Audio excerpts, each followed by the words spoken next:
Fala pessoal, sejam bem-vindos novamente aqui ao Outspoken Marketing.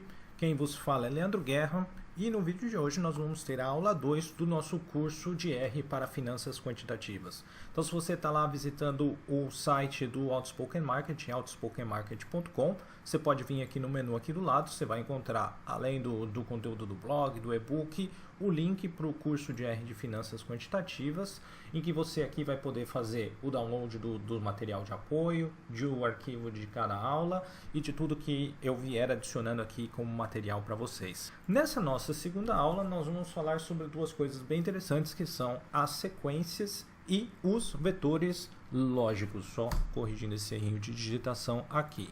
Começando então pelas sequências, o que é exatamente uma sequência aqui dentro do R? Ela é uma forma mais simplificada se você tiver que escrever um conjunto de números. Lembra que na primeira aula nós vimos os vetores? Então imagina se você tem que construir um vetor ou uma sequência que tenha 100, 200, 1000, 3000 números, né? É inviável fazer isso à mão, obviamente. Então a gente pode fazer isso aqui de um modo automático no R. E como você faz isso? Vamos criar aqui uma primeira variável chamada de sequência 1, onde eu vou atribuir e nós vamos utilizar a função sequência. Quando você começa já a digitar isso aqui no RStudio, ele já te dá uma sugestão das possíveis funções que você vai utilizar. E a gente vai utilizar essa segunda aqui, porque essa primeira é a variável que a gente criou. Essa segunda aqui é a sequência onde a gente pode gerar as sequências regulares. Então, como que eu gero essa sequência? Eu vou colocar um valor inicial. Vamos primeiro aqui, por exemplo, colocar menos 10. E eu quero que ela vá de menos 10 até 10. Então, eu coloco menos 10 como primeiro, vírgula, 10 como segundo. E qual que é o intervalo que eu quero ter entre cada número? Vamos supor que eu quero ter de menos 10 a 10 a cada 0,5. Né? Então eu coloco aqui by 0,5 e executo esse código. Você vai ver que aqui no nosso ambiente, no environment, isso nos gerou um valor numérico que vai de 1,41, que é justamente essa distância que você criou de menos 10 até 10 de 0,5 em 0,5. E aqui os valores. Como que você visualiza isso? Vamos só colocar aqui sequência 1.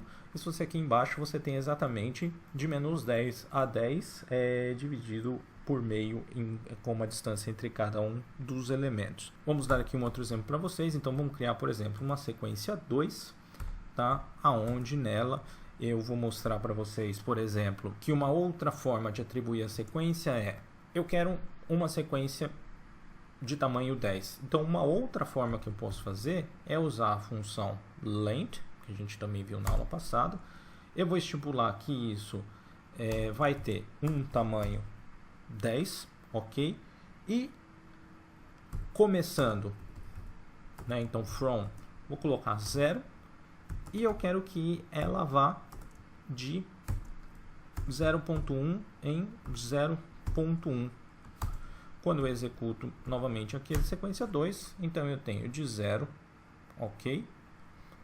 10 vezes esse tamanho, então vai ser de 0 até 0.9, tá? Como a gente pode ver aqui também no ambiente, e está formada aqui a nossa sequência 2. Uma outra função que é muito útil para você criar as sequências é a função wrap, onde eu vou fazer a replicação de valores iguais quaisquer que eu queira colocar. Então, quando eu coloco essa função, abro aqui os parênteses, então eu quero repetir o valor 1 1000 vezes. Tá? Quando eu executo esse código e mostro aqui para vocês, a gente tem 1000 vezes o número 1 repetido. Isso é muito útil quando a gente entra lá na parte de modelagem, quando você tem que fazer a criação de vetores, trabalhar com a sua base de dados, quando estiver desenvolvendo os modelos matemáticos, tá, pessoal? Então, não estou aqui falando coisa que não vai ser usada, coisa aleatória. Tudo isso vai fazer ainda mais sentido lá na frente. Como que você interpreta essa visualização aqui no console? Esse número que aparece aqui entre esse parênteses quadrado, né? O que você vai ter? Ele é a posição. Então começa sempre no 1 em R, tá? Então eu tenho aqui na posição 1.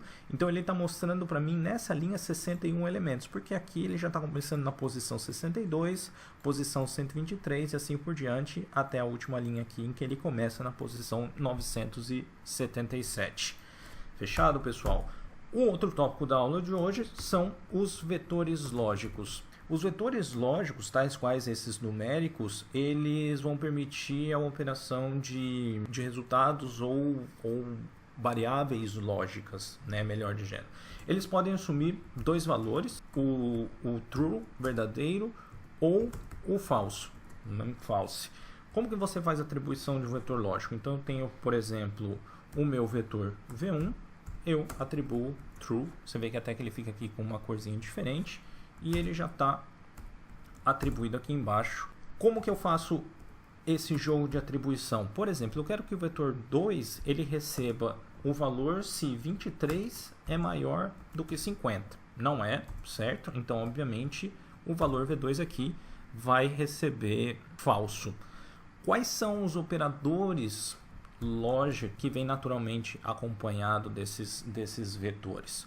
Você vai ter o menor, menor ou igual, maior, maior ou igual, perdão, maior ou igual, o igual como si próprio e o valor de diferente, certo?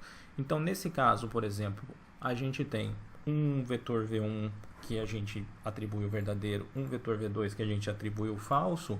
Vamos ver aqui, V3 vai receber V1 é diferente de V2? Obviamente que sim. Então, o nosso valor V3 vai receber... Opa, perdão.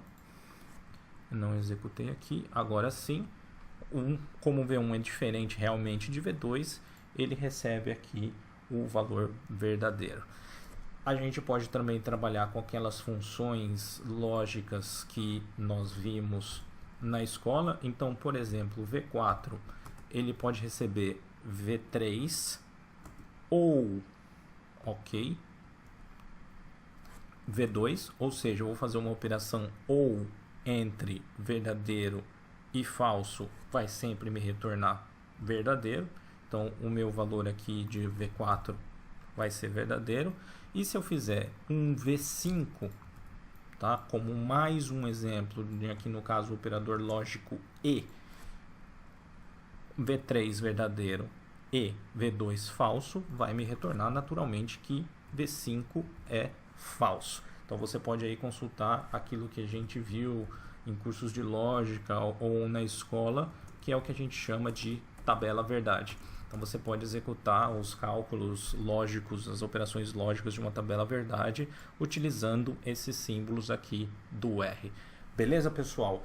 Um grande abraço. Se você ainda não está inscrito, se inscreve aqui no nosso canal. Muito obrigado por acompanhar e deixe aí qualquer dica e comentário e também indique o canal aos seus amigos. Um grande abraço e até a próxima aula aqui no nosso curso. Tchau, tchau.